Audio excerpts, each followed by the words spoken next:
Hello friends, welcome to English Shorthand class. Ready? 1, 2, 3, start. The Election Laws Amendment Bill 2021 that was passed in haste in the winter session in the Lok Sabha and which facilitates amendment to the Representation of People's Act is a step toward implementing online-based remote e-voting for which the use of Aadhaar will be the primary identity. The linking of Aadhaar with one's voter ID was primarily to build a biometric dependent voting system from the very beginning. The tall claim made to support this change was to fight fraud and duplicates in the electoral rolls. At the same time, in practice, in places where it was used, done by the mashing of electors' photo identity card data with surveillance databases, it facilitated a selective removal of voters from the lists. In the 2018 Telangana Assembly elections, for instance, the consequence of such a measure led to the deletion of an estimated 2 million voters. The case of two states. In 2014, the Election Commission of India conducted two pilot programs on linking the voter ID with Aadhaar in the districts of Nizamabad and Hyderabad. Using the claim of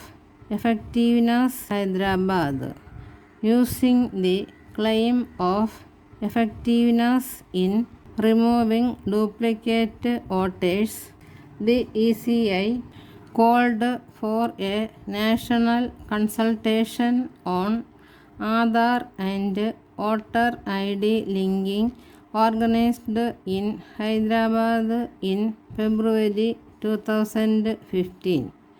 The ECI launched the National Electoral Roll Purification and Authentication Program on April 1, 2015, which had to be completed by August 31, 2015. After a Supreme Court of India order on August 11, 2015, it was announced that this NERPAP would be shut down. But Telangana and Andhra Pradesh were early adopters of this program. Since 2014, both states have nearly completed linking Aadhaar and voter ID for all residents. Though the composite state of Andhra Pradesh was bifurcated in 2014, there was only one office of Chief Electoral Officer, Telangana and Andhra Pradesh, as the bifurcation procedure was not yet complete in 2015. Database integration. The methodology followed by the ECI to find duplicate voters using Aadhaar is unknown to the general public. nor is the information available in the public domain.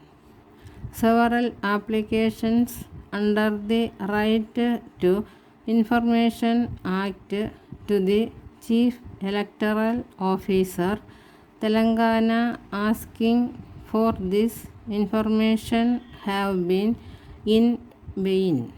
In 2018, the ECI wrote back to the CEOs asking for the methodology used in NERPAP for Aadhaar data collection after questions were raised about the ECI collecting Aadhaar data without the consent of voters. In a letter from the CEO, Andhra Pradesh, to the ECI, it is clear that the state resident data hub application of the government of Telangana and Andhra Pradesh was used to separate electoral rolls. The SRDH has data on residents of the state which is supplied by the Unique Identification Authority of India UIDAI or collected further by the state governments. The UIDAI initially created the SRDH to give states information on residents similar to the Aadhaar database without biometrics. Private parties now maintain the SRDH, while the UIDAI was constrained not to collect data on caste, religion, and other sensitive information data for Aadhaar. It recommended to the states to collect this information if required as part of Aadhaar data collection. It termed the process as Know Your Resident KYR and Know Your Resident Plus KYR. The Telangana and Andhra Pradesh, the state governments also conducted state census where voter data, Aadhaar data, 360-degree profiling with details such as caste, religion, bank accounts, and other sensitive personal information were also collected. These state census surveys were called the Samagra Kudumba Survey 2014 and the Smart Pulse Survey 2016.